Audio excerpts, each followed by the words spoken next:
U.S. President Donald Trump's strategy is to make the trade war with China unprecedentedly large and unbearably painful for Beijing, and he will not back down before victory, former White House chief strategist Steve Bannon said in an exclusive interview.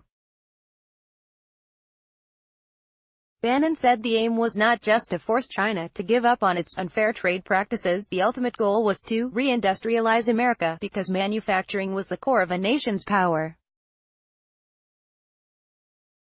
He also took aim at the Made in China 2025 plan, an attempt by Beijing to catch up with the West in 10 key technology sectors, saying China was using generous government support to reduce its reliance on the West for future technology. Bannon, who claimed to have helped Trump draw up the trade war plan, said that, in the past, tariffs had been limited to imports of between roughly $10 billion and $30 billion, but the sheer magnitude of the more than $500 billion in question this time had caught Beijing off guard. It's not just any tariff. It's tariffs on a scale and depth that is previously inconceivable in U.S. history, Bannon said. He said Beijing had relied on round after round of talks to take the momentum out of the U.S. punitive measures, but the delaying tactics would not work. They always want to have a strategic dialogue to tap things along. They never envisioned that somebody would actually do this. He and Trump were convinced the U.S. would win, and there were signs the Chinese elite were too, with so many senior Chinese officials exhausting all channels to move their money out of China and into real estate in San Francisco, Los Angeles and Midtown Manhattan. Why does there have to be massive capital controls placed on Chinese money? Otherwise all will flee to Midtown Manhattan.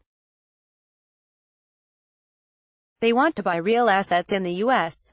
That shows you a dramatic lack of confidence in their own economy. China and U.S. can avoid trade war if Beijing stops appropriating our technology, says Steve Bannon in Hong Kong. Bannon, who left the Trump administration after a tumultuous 7-month stint, said trade had always been at the top of the campaign strategy, first discussing the idea 5 years ago with then-Senator Jeff Sessions, who later became Trump's Attorney General.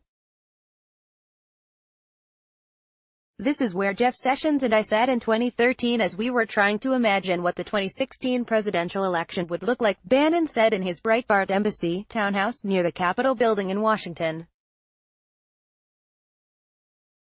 We made trade the top issue, when trade was not even among the top 100 issues of the others. Trump and Bannon have a turbulent and complex relationship. Although Trump fired Bannon in January and criticized him for his involvement in Fire and Fury, journalist Michael Wolff spoke about the 2016 campaign and early days of the administration. The president was back in contact with Bannon in May, according to the Wall Street Journal. Bannon also insisted that he and the president see eye to eye on trade. He said there was little difference within the U.S. political elite, either Democrat or Republican, on the issue of international trade, and in his first meeting with Trump in 2015, both men agreed that the Washington and Wall Street establishment would side with China in the upcoming trade war. The two decided to change the international trade regime to dramatically reduce the U.S. trade deficit and to re-industrialize America, especially the so-called Rust Belt states. He said Trump would never back down in the trade war with China, even though the president anticipated the policy would face massive resistance domestically and internationally. He accused Western elites of working with Beijing to make themselves rich. Our factories got shipped out of here. Wall Street made a fortune. The private equity made a fortune. Right now President Trump's focus is on stopping it. China's running out of U.S. goods to tax, so what other ways can it hit back in the trade war? Apart from imposing the unprecedented tariffs, the Trump administration would use Section 301 of the Trade Act to press China on intellectual property rights and stop Beijing from forcing American companies to transfer their technology to Chinese partners, the former chief strategist said. Section 301 authorizes the U.S. president to retaliate against any action that violates an international trade agreement or is unjustified, unreasonable or discriminatory, and that burdens or restricts U.S. commerce. Bannon said Washington should also retain some ability to cut off some key parts of the supply chain with China when necessary, as it did in the case of Chinese telecommunications giant ZTE. Trump banned sales of American technology to the company in July, almost bankrupting it and putting up to 100,000 highly paid Chinese jobs in danger before lifting the ban.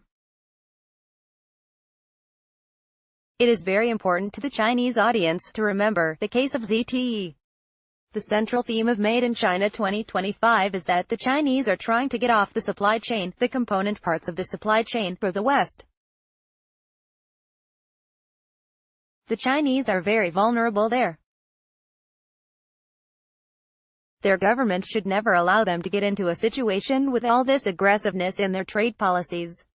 But in the end, the trade war and U.S. tariffs were about more than the economy and rebuilding American manufacturing. The elites and the media are trying to convince you that this inexpiable leaving of the factories and jobs is but a law of physics. The opposite is actually true. It is the human action which did it. It can be reversed and it will be reversed, he said. The tariff is about human dignity and human pride. Not everyone wants to work for an insurance company.